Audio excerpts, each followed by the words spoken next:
come a long way. I just usually went to the place where you take your SAT, showed up, gave my ID, sat down in front of it, realized I didn't know any of the stuff, put my pencil down and walked out. But I think I got like 400 points for signing my name or something.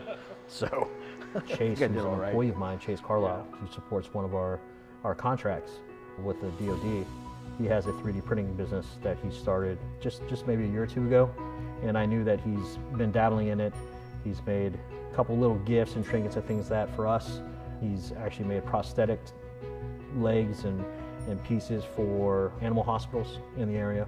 So he came to me and asked that, or if I was able to find a spot for him to give him a bigger facility so he could 3D print face shields and headbands for Sentara hospitals, for CHKD, Children's Hospital, King's Daughters here locally.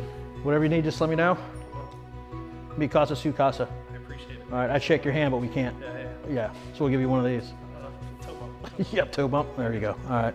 I thought it was a great thing what he was doing, and I told him that I'd like to get involved and help him one way or another. So I offered him space in our studio/warehouse for him to set up his shop and all 15 or 10 of his machines that he's got. So he has the space, the resources to go into production, to ramp up production for him to get these out. As an entrepreneur for myself, and seeing somebody with an entrepreneurial spirit in him, it was only right for me to be a CEO, as a leader, to give back to him. I believe that there's a lot of CEOs and true leaders out there that don't have a good pulse on the culture of their company, doesn't know what are certain things that employees have, that means a lot to them, what's important in their life. By talking with Chase over the years, knowing that about him, I think it's only right, as one entrepreneur or another, as a CEO or as a leader, to take what he's passionate about and to help map it out with him together of how do we get him to grow his business, to get him to do what he loves doing. So it was important for me to help Chase and give back to Chase and help him through this process, through his own journey. And this is just the beginning for him. He's going to be off and doing great things.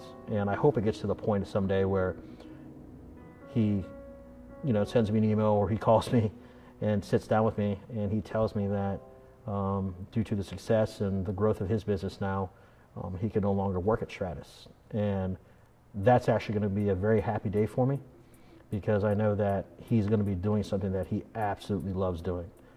Culture is the pinnacle of our organization at Stratus. I'll say that again, it's really the pinnacle of our organization.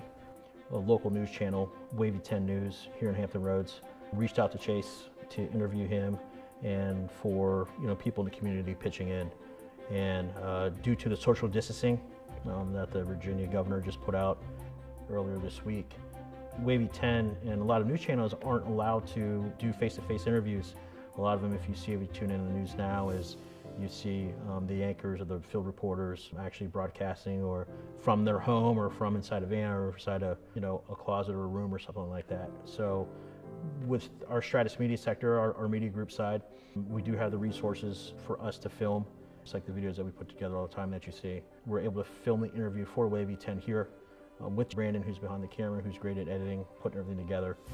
He went ahead and mastered everything for him, sent it over to Wavy 10 for the news, and they were able to air it for the footage that we shot for him. So it's being able to offer all the resources within the company that I have to give Chase, and for him just to get his work, his community involvement out, just to show the world and other people that no matter how big or how small you are, you're always able to help do something. It's not just this COVID-19 or coronavirus thing, it's always something else too that you could always give back to the community and do. No matter what it is or whatever you think you can't do, there's always something that you can do. And if we just come together as a community, I know we can beat this thing. So I'm looking forward to what Chase has in store for the next chapter down the road after this is all done. I'm going to be his biggest cheerleader because I love the fact that he loves the process too. And that's what it comes down to.